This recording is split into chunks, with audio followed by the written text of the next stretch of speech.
Hi, everyone. Welcome to Season 2, Episode 2 of Morning Matcha. We're here today with Jill Shock, who is a death doula in Los Angeles. Hi. Hi. Thanks for coming all the way down from LA. Thanks for having me.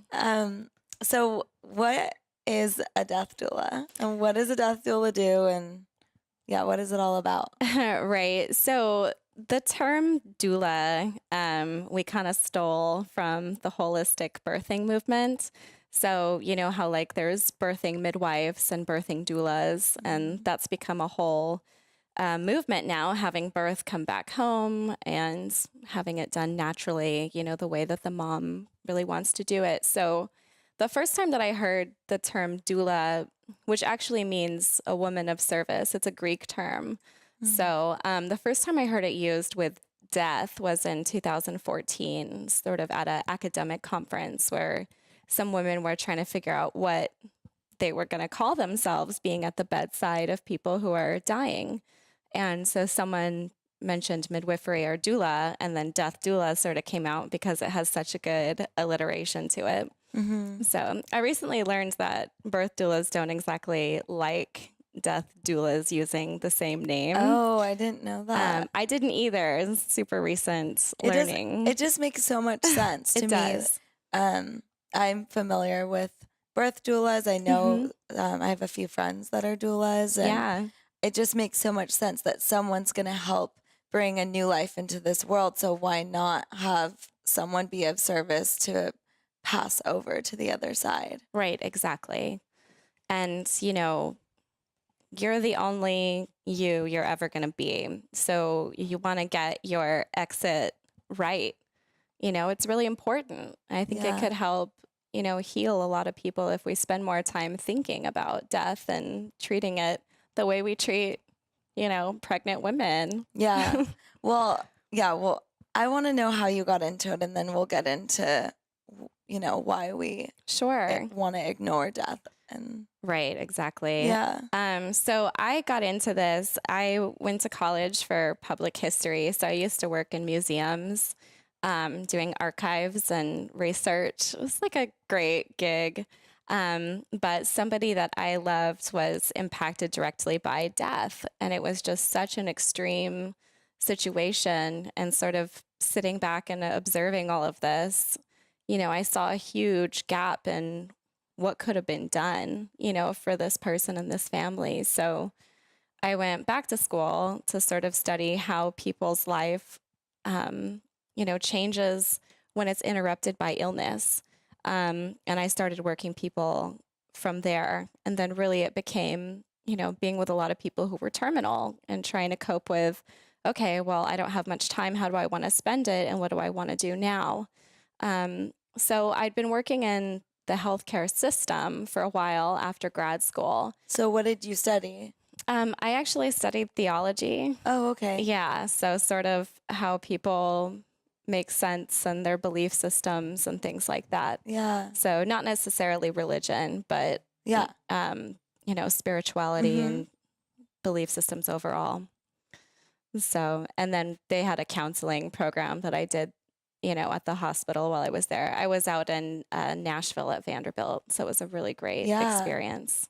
So then but that's when you went back to school, you studied theology, and you did their counseling program as well.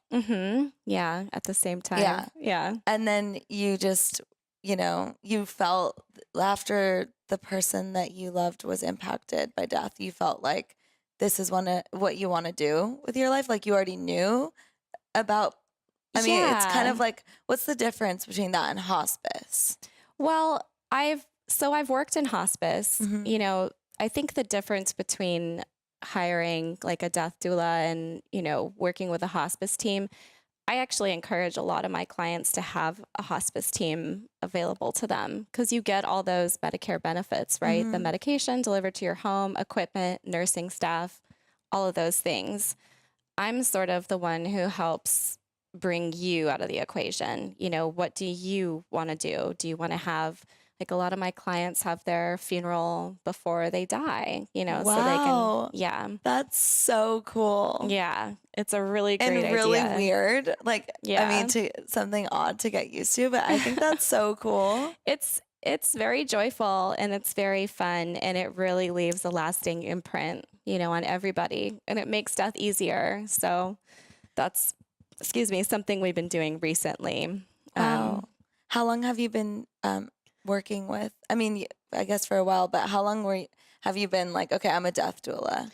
Well, let's see. I took on that name probably in the beginning of 2016 is when I started my own business. So it's really been since then that I've taken on this title, if you will. Yeah. But I've been working with people facing health crisis and end of life for 9 years now. So it's kind of crazy. It's been that long. And how do people find out about you? In various ways, usually through word of mouth. I now have like a website and everything, a web presence, I would say, now that social media is more, I don't know, useful than it used to be.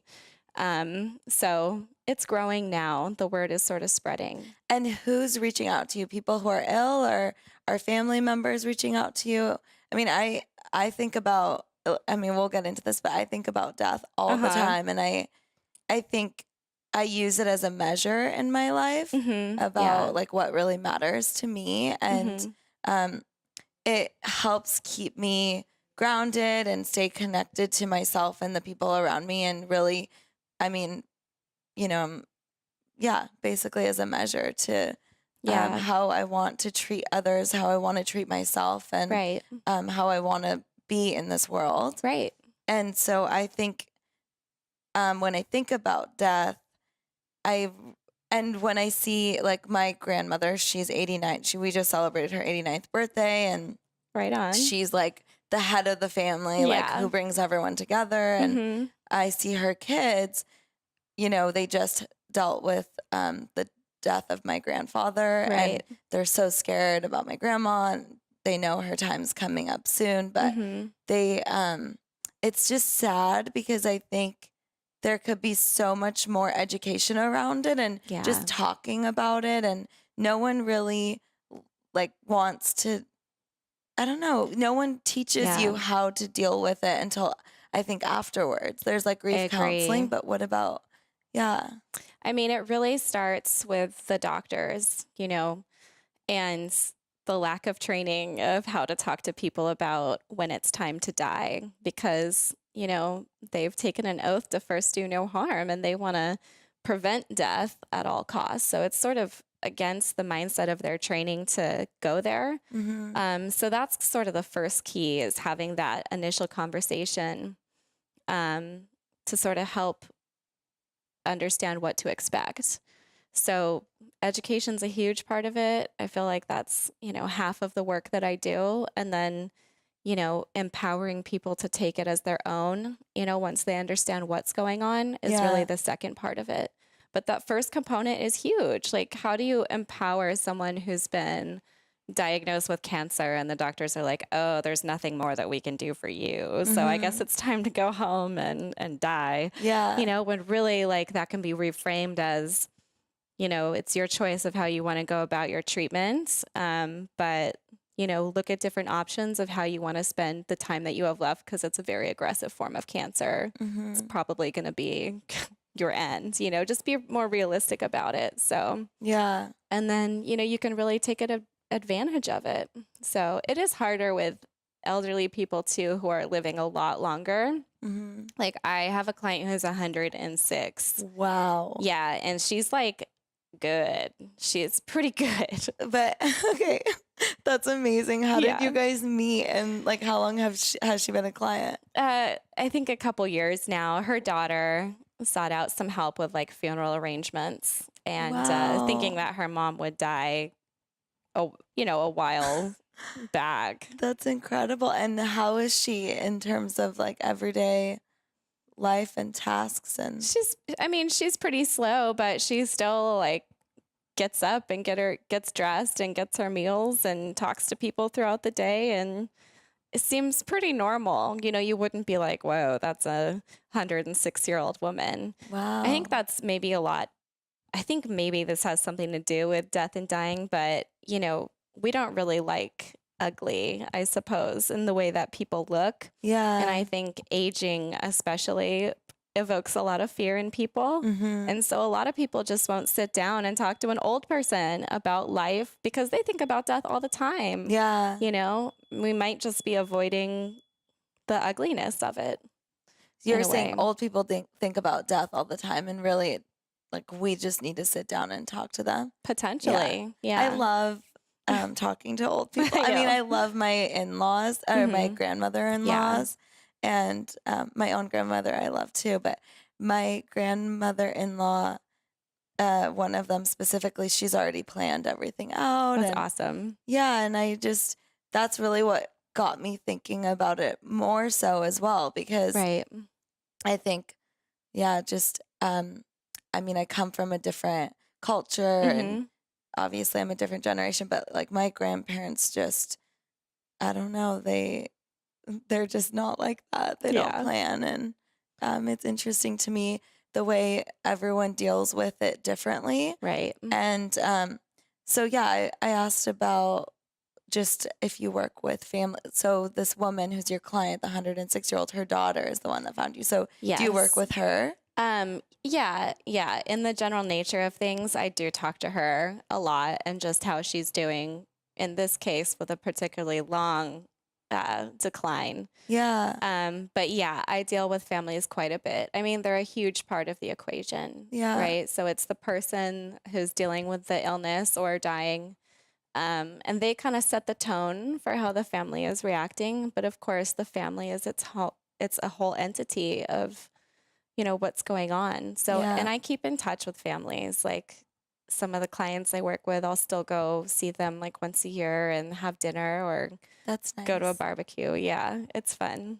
Yeah, I mean, I'm sure you become so close with them. We do. Yeah, it's so personal. It does get personal. People are like, oh, you really need to separate yourself from your work. And I've always been the type to think, you know what, I'm going to put my whole heart in it because that's what they deserve. Yeah. And I have found ways to take care of myself, but I'm not going to separate myself from knowing these people because that's what this is all about, bringing their story forth and celebrating that. Yeah. So what kind of like education do you hope that people start to things people start to learn about around death for everyone, not just your clients? Yeah. I guess something that we always have to keep reminding ourselves is that death is natural and that it's going to happen and that it's okay. I think that's where I start, even with myself sometimes, you know. You're so close to it. Right. And even when I'm close to it, like I'm a little bit accident prone. I've had a few accidents like where it's been so close to like that could have been it, and it's like, yep. Yeah, just it's always a nice reminder. But I try to almost as a mantra, tell myself this is very real. It's just a part of life. And that sort of, grounds me in my practice with the dying, just that it's a natural part and I'm not going to see them as a failure or alienate them in any way. This is about their death and their dying process. So if people could start their education there, that would be nice. Yeah. But also, another part is that resources are available. And I think that's a big part of why, I do what I do is to get the word out about things that you can get what you need during these times too. Have you ever worked with people or families of people who have chosen to pass? Like, is it still called euthanasia? Or no, it's not. I'm glad you brought that up because that's actually the majority of like the clientele that I'm getting. That people want. Yes.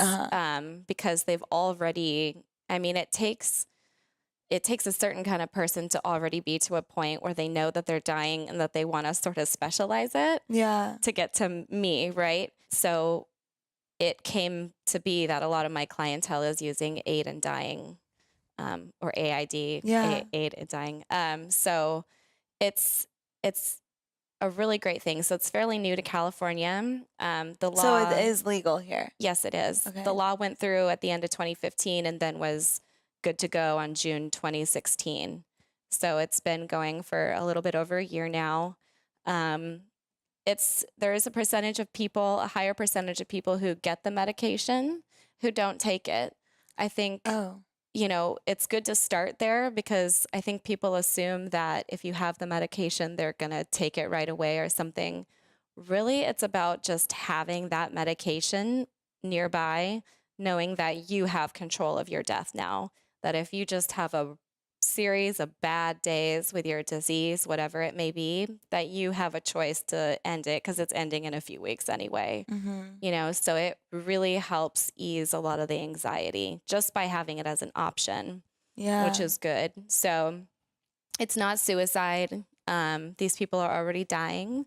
So, we're just, it's an aid with suffering.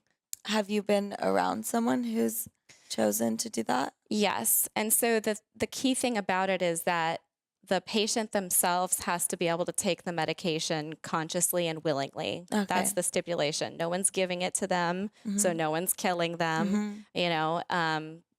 It's totally their choice, and that's the biggest thing. So I've been present, and we've had a whole vigil set up, and then they took their medication.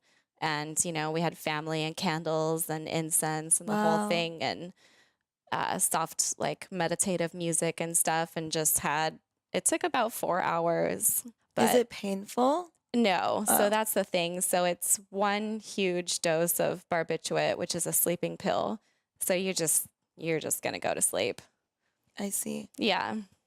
What about suicide? Have you worked with families that... Yeah. Unfortunately, yes. Earlier in the days of my training, I would say, I worked in the emergency room a lot, and there was a high rate of teen suicide attempts, and that led to permanent, serious disabilities, like a lack of oxygen to the brain type stuff. So vegetative states, I saw one of those. And then some of the teens did end up succeeding. But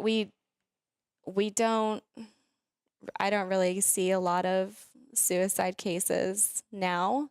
I did have a husband and wife do aid in dying, not together, but a week apart. So the husband died, and then he actually died naturally, but they both had the aid in dying, but he just ended up dying naturally.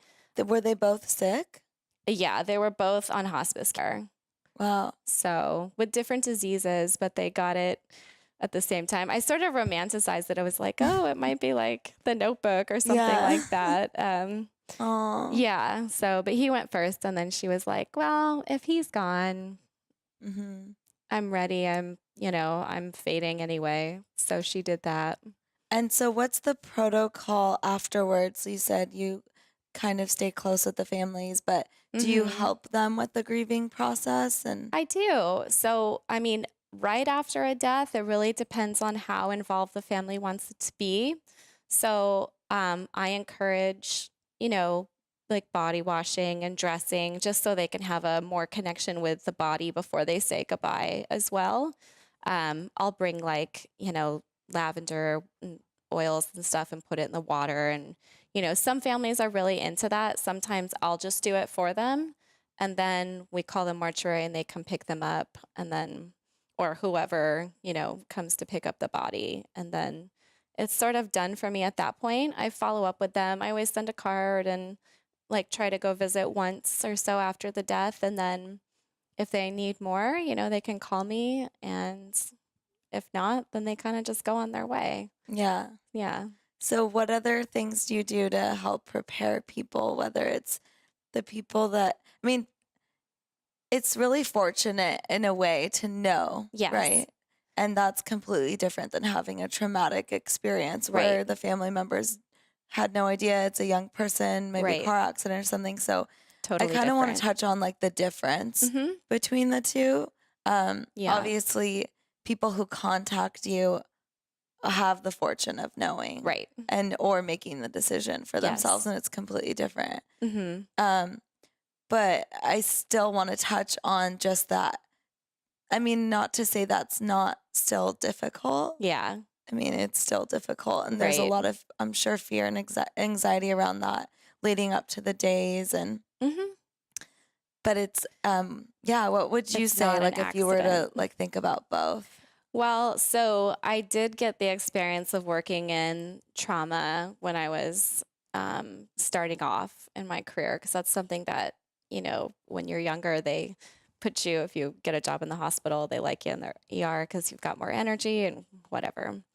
But that's where all the weird stuff really comes your way. Like a 35-year-old dad attending his son's soccer game and he gets stung by a bee in the neck and goes into anaphylaxis, shock. And there's nothing you can do about something like that. It's just a random way.